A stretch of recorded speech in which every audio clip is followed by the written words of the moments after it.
بسم اللہ الرحمن الرحیم۔ عزیز طلبہ و طالبات، السلام علیکم ورحمۃ اللہ وبرکاتہ۔ ہم نعت رسول مقبول صلی اللہ علیہ وآلہ وسلم پڑھ رہے ہیں جو حفیظ طائب کی تخلیق ہے۔ اس میں حفیظ طائب نے نبی کریم صلی اللہ علیہ وآلہ وسلم کی تعریف و توصیف بیان کی ہے۔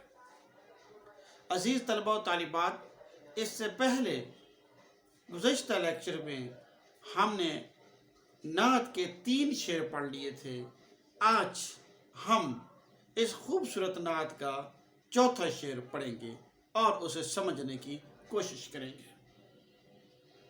صاحب خلق عظیم و صاحب لطف عمیم، صاحب حق صاحب شق القمر، خیر البشر صلی اللہ علیہ وآلہ وسلم۔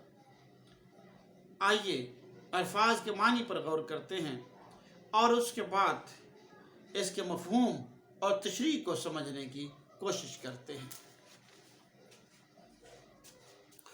عزیز طلبہ و طالبات، آپ کو نظر بھی آ رہا ہوگا، صاحب خلق عظیم۔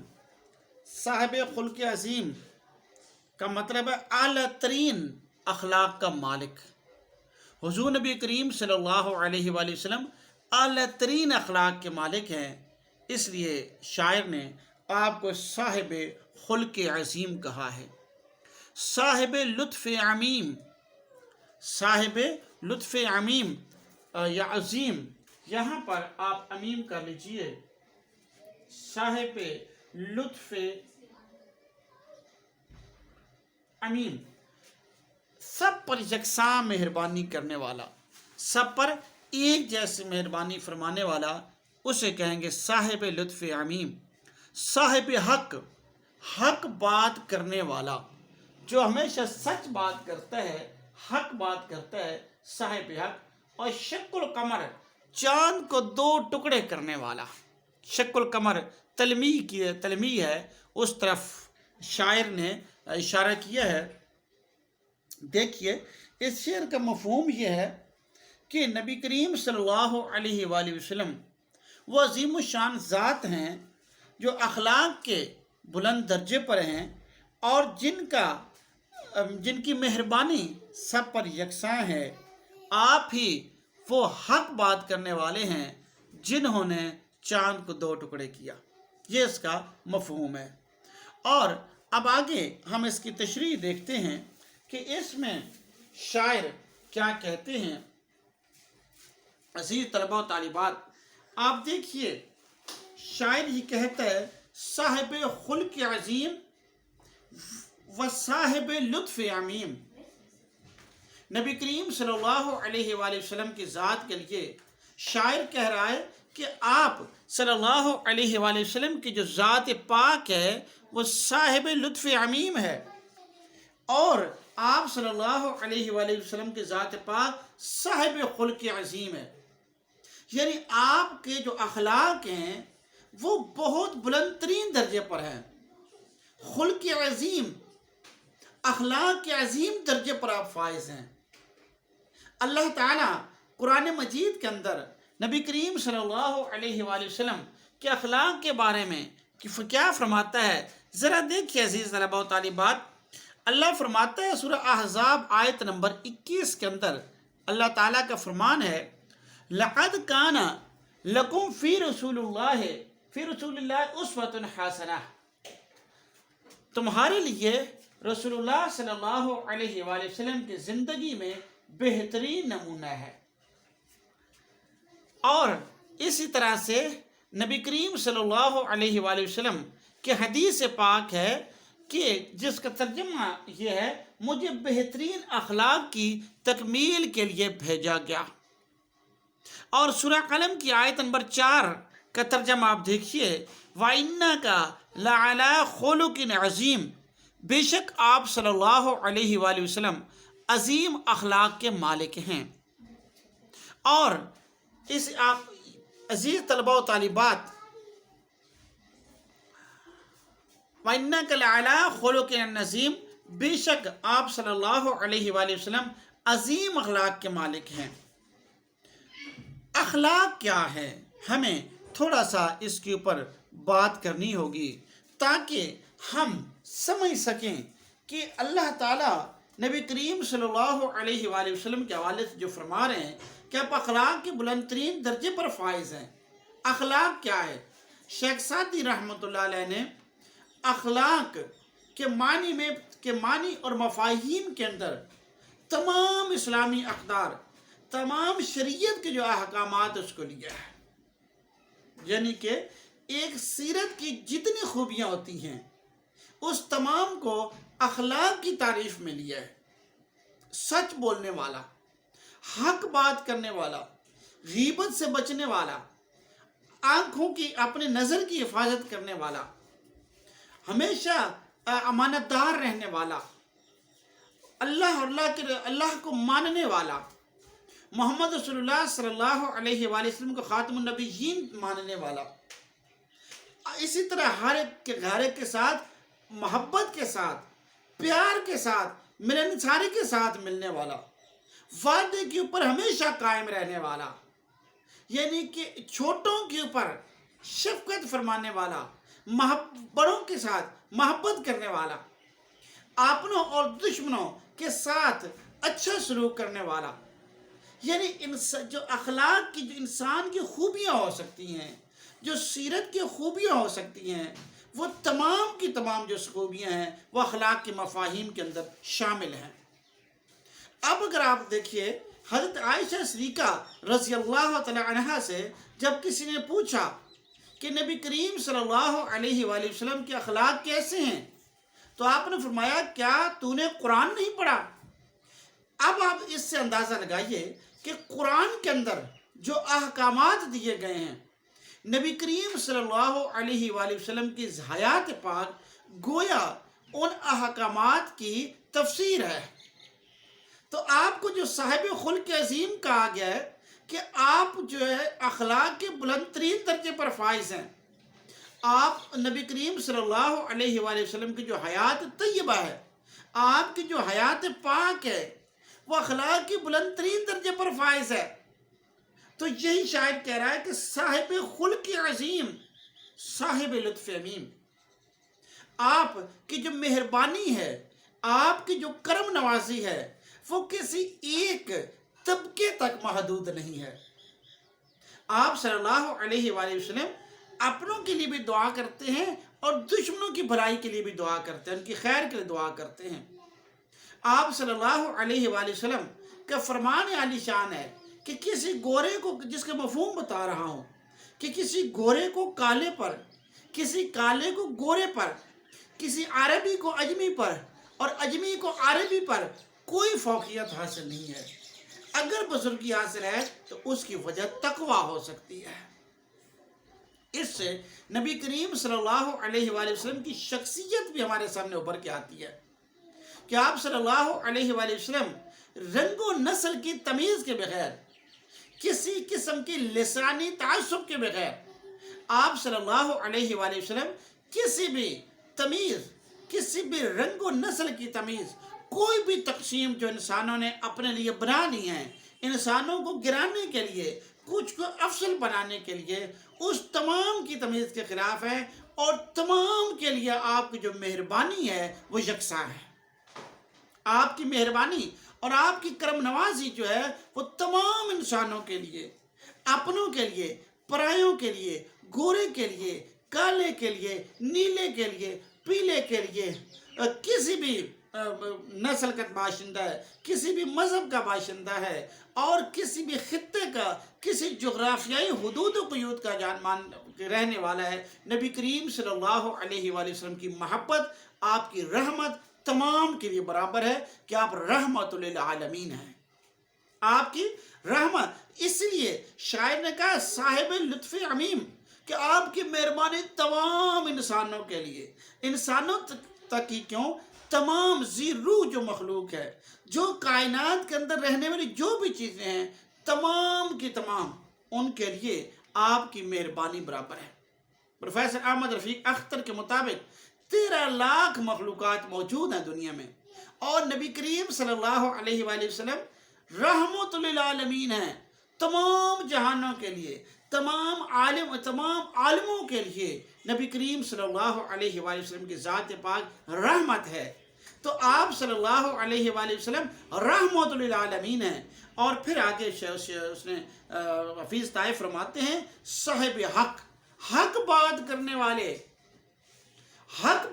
والے کفار نے کیا کہا تھا حضرت ابو طالب سے آ کے کہ آپ اپنے بھتیجوں کو سمجھائیں، اسے کہیں کہ اگر وہ کہتے ہیں کہ تو ہم مکہ کی اس جتنی دولت کہتے ہیں ہم اس کے پاؤں میں نشاور کر دیتے ہیں، جو عہدہ مانگتے ہیں ہم دیتے ہیں، اور مکہ کی جس لڑکی پر ہاتھ رکھتے ہیں ہم وہ دے دیتے ہیں، صرف اور صرف وہ اپنے عقیدے کو چھوڑ دیں۔ مفہوم یہی تھا ان کا۔ نبی کریم صلی اللہ علیہ وآلہ وسلم نے کیا فرمایا تھا کہ چچا اگر یہ لوگ میرے دائیں ہاتھ پر سورج اور بائیں ہاتھ پر چاند رکھ دیں تب بھی میں اپنے دین سے، اپنے راستے سے پیچھے نہیں ہٹوں گا۔ صاحب حق، حق بات کرنے والے، بالکل صراط مستقیم کے اوپر چلنے والے نبی کریم صلی اللہ علیہ وآلہ وسلم کی ذات اہل مکہ کو، ان کے سر پر آوردہ لوگوں کو اکٹھا کرتے ہیں پہاڑ پر، اور کہتے ہیں کہ اگر میں کہوں کہ یہ پہاڑ کے پیچھے سے دشمن آ رہا ہے تو کیا تم مان لو گے؟ سب یک زبان ہو کر کہتے ہیں کہ ہاں آپ صادق ہیں، آپ کی بات سچ ہوگی۔ پھر فرمایا کہ مان لو اللہ واحد لا شریک ہے، لیکن وہ بدنصیب تھے ان میں سے کچھ لوگ جنہوں نے وہ بات نہیں مانی۔ حق بات کرنے والے، سچ بات کرنے والے، اور حق اس سے بڑھ کے کیا ہوگا کہ اللہ وحدہ لا شریک ہے اور اس کی حقانیت کو بیان کرنا۔ اور پھر شاعر آگے فرماتے ہیں صاحب شق القمر، چاند کو دو ٹکڑے کرنے والا، تلمیح ہے یہاں پر۔ شق القمر تلمیح کیا ہوتی ہے؟ شعر کے اندر، نثر پارے کے اندر اگر تاریخ یا کسی واقعہ کا ذکر آ جائے، قرآن پاک کی آیت کا ذکر آ جائے، حدیث پاک کا ذکر آئے، تو اس کو یا کسی تاریخی واقعہ کا ذکر آ جائے، اس تمام کو جب آپ شعر کے اندر پیش کریں گے تو اسے آپ تلمیح کہیں گے۔ تو یہاں پر شق القمر 8 نبی کریم صلی اللہ علیہ وآلہ وسلم کو نبوت ملے، 8واں سال تھا جب ابو جہل اور کچھ اور لوگ وہاں کھڑے تھے، تو ابو جہل نے چاند کی طرف دیکھا اور کہا کہ اگر یہ چاند 2 ٹکڑے ہو جائے تو میں آپ کی نبوت پر، آپ پر ایمان لے آؤں گا۔ اور نبی کریم صلی اللہ علیہ وآلہ وسلم نے انگلی کا اشارہ کیا، چاند نہ صرف ٹوٹ گیا بلکہ آدھا پہاڑ کی ایک اور دوسری اور چلا گیا۔ لیکن بدنصیبی دیکھیے، وہ جو اللہ تعالیٰ قرآن پاک میں فرماتا ہے نا کہ ختم اللہ علی قلوبہم وعلی سمعہم وعلی ابصارہم، کہ میں نے مہر لگا دی ہے، میں نے ان کے دلوں پر، ان کے کانوں پر، ان کی آنکھوں پر، یعنی کہ وہ جو ہیں وہ بصارت سے اور بصیرت سے محروم ہو گئے تھے۔ اور نعوذ باللہ کہنے لگا ابو جہل، کیوں آپ صلی اللہ علیہ وآلہ وسلم تو نعوذ باللہ بہت بڑے جادوگر ہیں۔ تو یہ شق القمر کا واقعہ، لیکن وہ بدنصیب نہ مانے۔ لیکن آج بھی چاند کے اندر وہ نشان موجود ہے نبی۔ اور آج عزیز طلبہ و طالبات آپ جانتے ہیں چاند کتنے بڑی جسیم ایک ہیولا ہے، ایک کتنے بڑے جسیم سٹرکچر ہے کہ اس کے اندر نیل آرمسٹرانگ گیا ہے، یہ باقی لوگ گئے ہیں، تو وہ بتاتے ہیں کہ وہ کتنا بڑا ایک آپ کے سامنے پلانٹ ہے اور وہ گھوم رہا ہے، اتنی بڑی جسامت ہے، اتنا جسیم ہے، اور نبی کریم صلی اللہ علیہ وآلہ وسلم کے ایک اشارے سے، انگلی کے اشارے سے 2 ٹکڑے ہو گیا تھا۔ تو اس پورے شعر کے اندر آپ دیکھیے، ایک تو حصہ ہے نبی کریم صلی اللہ علیہ وآلہ وسلم کے اخلاق اور اس آپ کی محبت اور پیار کی یکسانیت کا، اور دوسرے حصے میں شاعر نے آپ کے حق پرستی، حق گوئی اور پھر حق گوئی کو تسلیم کروانے کے لیے چاند جیسے بہت بڑے جسیم جسامت کو 2 ٹکڑے کا جو بیان کیا ہے، تلمیح بیان کیا ہے۔ یعنی نبی کریم صلی اللہ علیہ وآلہ وسلم کی ذات پاک اخلاق کے جس درجے پر تھی وہ بتایا ہے یہاں۔ عزیز طلباء و طالبات، آپ اس کے اندر دیکھیے کہ قرآن پاک اس سورہ قمر اس حوالے سے بیان کرتی ہے۔ سورہ قمر میں اللہ فرماتا ہے قیامت قریب آ گئی اور چاند شک ہو گیا، اور اگر وہ کوئی معجزہ دیکھتے ہیں تو منہ پھیر لیتے ہیں۔ سورہ قمر آیت نمبر 1 اور 2۔ قیامت قریب آ گئی اور چاند شک ہو گیا، ٹکڑے ہو گیا، اور اگر وہ کوئی معجزہ دیکھتے ہیں تو منہ پھیر لیتے ہیں۔ میں متعلقہ اشعار آپ کو بتاؤں، آپ کا قول و عمل تفسیر ہے قرآن کی، آپ کا قول و عمل تفسیر ہے قرآن کی، اتباع مصطفیٰ معراج ہے انسان کی۔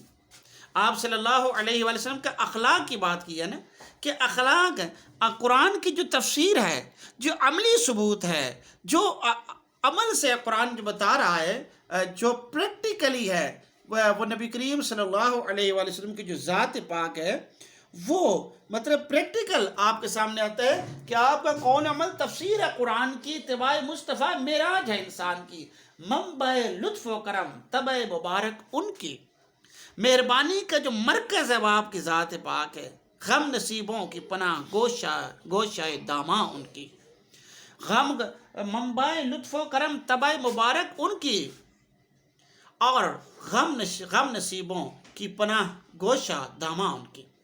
اور اس کے بعد دیکھیے، سلام اس پر جس نے چاند کو 2 ٹکڑے کر دیا۔ حضرت احمد رضا خان بریلوی رحمۃ اللہ کا جو شعر ہے کہ سلام اس پر جس نے چاند کو 2 ٹکڑے کر دیا، سلام اس پر کہ جس کے جسم میں اطہر کا نہ تھا سایہ۔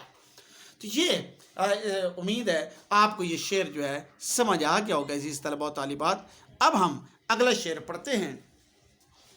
دوسرا شعر ہے کارزار دہر میں وجہ ظفر وجہ سکون، عرصۂ محشر میں وجہ درگزر، خیر البشر صلی اللہ علیہ وآلہ وسلم۔ آپ اس کے الفاظ کے معنی دیکھ لیجئے، پھر ہم اس کو آگے مزید بڑھاتے ہیں۔ کارزار دہر آزمائش گاہ دنیا، ویسے کارزار میدان جنگ کو کہتے ہیں، دنیا بھی ایک جنگ کی مثل ہے جہاں انسان جنگ آزما ہے، تو کارگاہ دہر آزمائش گاہ دنیا، اور وجہ ظفر کامیابی کا باعث، ظفر کہتے ہیں کامیابی کو، کامیابی کی وجہ، کامیابی کا باعث جو ہے اسے کہتے ہیں وجہ ظفر، باعث اطمینان کا باعث، اور عرصہ محشر روز قیامت، اور وجہ درگزر معافی کا ذریعہ اس کو کہتے ہیں وجہ درگزر، معافی کا جو ذریعہ ہے اس کے حوالے سے یہاں کہا گیا ہے۔ اور عزیز طلباء، اس شعر کا مفہوم آپ کے سامنے میں پیش کروں کہ اس کا مفہوم جو ہے کہ نبی کریم صلی اللہ علیہ وآلہ وسلم کی جو ذات پاک ہے، دنیا کے اندر، دنیا کے جو جنگ و جدل کا میدان ہے، اس میں کامیابی کی وجہ ہے، اور دنیا ہی نہیں آخرت میں بھی کامیابی کی وجہ آپ ہیں، اور آپ کا ذکر سکون کی ایک وجہ ہے۔ نبی کریم صلی اللہ علیہ وآلہ وسلم کا جو ذکر ہے وہ بھی سکون کی ایک وجہ ہے، وجہ بن جاتا ہے۔ دیکھیے کارزار دہر، یہ جو دنیا ہے عزیز طلباء و طالبات، دنیا میں بھی تو ہم رزم آزما رہتے ہیں، ہم رات دن جنگ و جدل کے اندر مبتلا ہیں، اور جنگ کا مطلب یہاں کیا ہے؟ ہر وقت عمل کے اندر رہنا، ہر وقت کام کرتے رہنا، ہر وقت کچھ نہ کچھ کرتے چلے جانا، تو یہ جو ہے کارزار دہر زمانے کو بھی کہتے ہیں، دنیا کو بھی کہتے ہیں۔ وجہ ظفر کامیابی کی وجہ، نبی کریم صلی اللہ علیہ وآلہ وسلم کی ذات پاک دنیا میں کامیابی کی وجہ ہے، آخرت میں آپ صلی اللہ علیہ وآلہ وسلم کی ذات پاک کامیابی کی وجہ ہے۔ دیکھیے نبی کریم صلی اللہ علیہ وآلہ وسلم اللہ رب العزت کے محبوب ہیں، محبوب نبی ہیں، محبوب رسول ہیں، نبی آخر الزمان ہیں، اور آپ شریعت ساتھ لے کر آئے، آپ دنیا گزارنے کا آئین آپ نے عطا فرمایا، قرآن مجید آپ نے ہمیں عطا کیا، اور یہ سارے کا سارا جو سامان ہے شریعت کے اوپر عمل کرنا، نبی کریم صلی اللہ علیہ وآلہ وسلم نے شریعت کے اوپر عمل کر کے دکھایا ہے۔ اگر ہم شریعت کے اوپر عمل کریں، اگر ہم نبی کریم صلی اللہ علیہ وآلہ وسلم کے دکھائے ہوئے راستے کے اوپر چلیں تو یقیناً ہمیں کامیابی نصیب ہوگی، ہمیں کامیابی ملتی ہے، اور پھر وہ ایسی کامیابی ہوتی ہے جو سکون کا باعث بھی ہے۔ ہمیں دنیا میں سکون ملتا ہے اور آخرت میں بھی سکون ملتا ہے۔ عرصہ معاشر میں وجہ درگزر اور شفاعت فرمانے والی ذات پاک جو ہے وہ نبی کریم صلی اللہ علیہ وآلہ وسلم کی ہے، کہ جب میدان قیامت ہوگا، گرمی کا ساماں ہے، سورج سوا نیزے پر ہے، زمین تپ گئی ہے، انسان بلک رہے ہیں اور انتظار کر رہے ہیں کہ انصاف میزان عدل سجایا جائے، داور معاشر اپنے میزان کو چلانا شروع کر دیں، اور اس وقت بھی جو نبی ہیں، انبیاء ہیں، رسل ہیں، انسان ہیں، وہ سارے نبی کریم صلی اللہ علیہ وآلہ وسلم کے پاس حاضر ہوں گے، اور نبی کریم صلی اللہ علیہ وآلہ وسلم اللہ رب العزت سے درخواست کریں گے، میزان عدل پر جو ہے براجمان ہو جائیں گے داور معاشر، گویا کہ اللہ تعالیٰ کے فیصلے صادر ہونا شروع ہو جائیں گے، اور پھر نبی کریم صلی اللہ علیہ وآلہ وسلم قیامت کے دن عزیز طلبہ و طالبات حوض کوثر پر موجود ہوں گے۔ ذرا غور کیجئے قیامت کی گرمی کو، اور پھر جس کو حوض کوثر سے پانی پینا نصیب ہو گیا اسے پھر پیاس نہیں لگے گی، اسے پھر پیاس نہیں لگے گی۔ نبی کریم صلی اللہ علیہ وآلہ وسلم کو دیدار نصیب ہو جائے پھر پیاس کیسی، اور اگر آپ کے ہاتھ سے پانی نصیب ہو جائے تو پھر تو پیاس لگ ہی نہیں سکتی ہے۔ تو وہ جو دن ہوگا عرصہ معاشر کے لیے بھی وجہ درگزر آپ ہیں۔ نبی کریم صلی اللہ علیہ وآلہ وسلم کی امتیوں کو اسپیشل پروٹوکول دیا جائے گا، جو آپ کو ماننے والے ہیں، جو آپ کی ماننے والے ہیں۔ تو وجہ درگزر جو ہیں نبی کریم صلی اللہ علیہ وآلہ وسلم اپنے امتیوں کی شفاعت فرمائیں گے۔ دنیا میں بھی اگر کامیابی سمیٹنا چاہتے ہیں تو نبی کریم صلی اللہ علیہ وآلہ وسلم کی شریعت کے اوپر عمل پیرا ہونے میں کامیابی نصیب ہو سکتی ہے، اور آخرت میں بھی کامیابی کی شرط نبی کریم صلی اللہ علیہ وآلہ وسلم کی ذات پاک ہے۔ اگر کوئی کہتا ہے کہ وہ نبی آخر الزمان صلی اللہ علیہ وآلہ وسلم کو تسلیم کیے بغیر، آپ کے ذات مبارک کے وسیلے کے بغیر آپ کو راستے سے ہٹا کے اور ڈائریکٹ اللہ کے ساتھ رابطہ قائم کرنا چاہے گا تو یہ ناممکن ہے، کیونکہ اللہ رب العزت نے قرآن اور شریعت محمد رسول اللہ کو دی ہے، اور ہمیں کہا ہے کہ اگر تمہیں مجھ سے محبت ہے تو میرے محبوب سے محبت کرو صلی اللہ علیہ وآلہ وسلم سے۔ تو گویا کہ عزیز طلبہ و طالبات، کارزار داہر میں وجہ ظفر درود پاک پڑھیے۔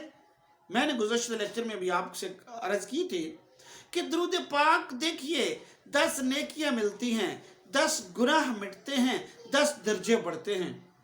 کامیابی کی وجہ سکون نہیں مل رہا، الا بذکر اللہ تطمئن القلوب، اللہ کے ذکر میں دلوں کا اطمینان ہے۔ تو دلوں کو اطمینان دینا چاہتے ہیں تو اللہ کا ذکر کریں گے، اور اللہ کا ذکر کیسے کریں گے؟ جیسے محمد رسول اللہ صلی اللہ علیہ وآلہ وسلم نے بتایا ہے، افضل الذکر لا الہ الا اللہ، سب سے افضل ذکر کون سا ہے؟ لا الہ الا اللہ، نہیں ہے کوئی الہ مگر اللہ کی ذات پاک۔ تو نبی کریم صلی اللہ علیہ وآلہ وسلم نے یہ ہمیں بتایا ہے۔ تو دنیا میں کامیابی سمیٹنا چاہتے ہیں، عرصہ معاشر میں کامیابی سمیٹنا چاہتے ہیں، جہاں بھی آپ ہیں سکون حاصل کرنا چاہتے ہیں، تو سرکار دو عالم صلی اللہ علیہ وآلہ وسلم کے قرب کا قرب پانا ہوگا۔ خیر البشر ہے آپ صلی اللہ علیہ وسلم کی ذات پاک۔ عزیز طلبہ و طالبات، ذرا اس متعلقہ شعر دیکھیے، کتنے صحیفے میں نے کھنگالے، امید آپ کو نظر آ رہا ہوگا، کتنے صحیفے میں نے کھنگالے، نصف اندھیرے نصف اجالے، تو ہی حقیقت تو ہی صداقت، باقی سب کچھ صرف ہیولا، باقی صرف ہیولا ہے، نتھنگ، کچھ بھی نہیں ہے، صرف خاکہ ہے۔ جتنی کتابیں میں نے دیکھی، جتنی شخصیات دیکھی، یا رسول اللہ صلی اللہ علیہ وآلہ وسلم، کوئی اندھیرے ہے، کوئی اجالا ہے، صرف آپ کی ذات پاک صداقت ہے۔ اور اسی طرح دوسرا شعر دیکھیے، دونوں عالم میں تجھے مقصود گر آرام ہے، اس کا دامن تھام لے جس کا محمد نام ہے، صلی اللہ علیہ وسلم۔ یہی بات میں ابھی آپ سے چند ثانیے پہلے کہہ رہا تھا کہ اگر آپ دنیا میں سکون حاصل کرنا چاہتے ہیں، اگر آپ آخرت میں سکون حاصل کرنا چاہتے ہیں، اور آپ دنیا اور آخرت میں مقام اولا پر متمکن ہونا چاہتے ہیں، آپ کامیابی سمیٹنا چاہتے ہیں، تو وہ کامیابی صرف اور صرف محمد رسول اللہ صلی اللہ علیہ وآلہ وسلم تک پہنچ کے ہی ملتی ہے۔ آپ کے نقوش قدم پر چل کے مل سکتی ہے، ورنہ نہیں ملتی۔ اور اس حوالے سے اگلا شعر دیکھیے، عقبا کی منزلوں میں بھی ہوگا وہ دستگیر، عقبا کی منزلوں میں بھی ہوگا وہ دستگیر، آسان جس کے فیض سے کار جہاں ہوا۔ کمال کا شعر ہے، آپ کو سمجھ آ رہا ہوگا کہ آخرت کی منزلیں وہاں بھی جو ہمارے ہاتھ پکڑ لے گا، عقبہ کی منزلوں میں، آخرت کی منزلوں میں، اور ہمارا ہاتھ پکڑ کر ہمیں برج کراس کرا دے گا، ہمیں جنت میں داخل کروائے گا، تو وہ محمد رسول اللہ صلی اللہ علیہ وسلم کی ذات پاک ہے۔ اور وہ کون سی ذات پاک ہے؟ آسان جس کے فیض سے کار جہاں ہوا۔ دنیا بھی جس کے فیض سے، دنیا بھی جس کے نام مقدس سے، جس کے ذات پاک کو یاد کر کے دنیا میں کامیابی ملتی ہے، اسی کے ذات سے آخرت میں بھی کامیابی ملے گی۔ امید ہے عزیز طلباء و طالبات آپ کو یہ اشعار سمجھ آ گئے ہوں گے۔ اللہ تعالیٰ آپ کو اپنے حفظ و امان میں رکھے، دین و دنیا کی بھلائی عطا فرمائے۔ اللہ حافظ۔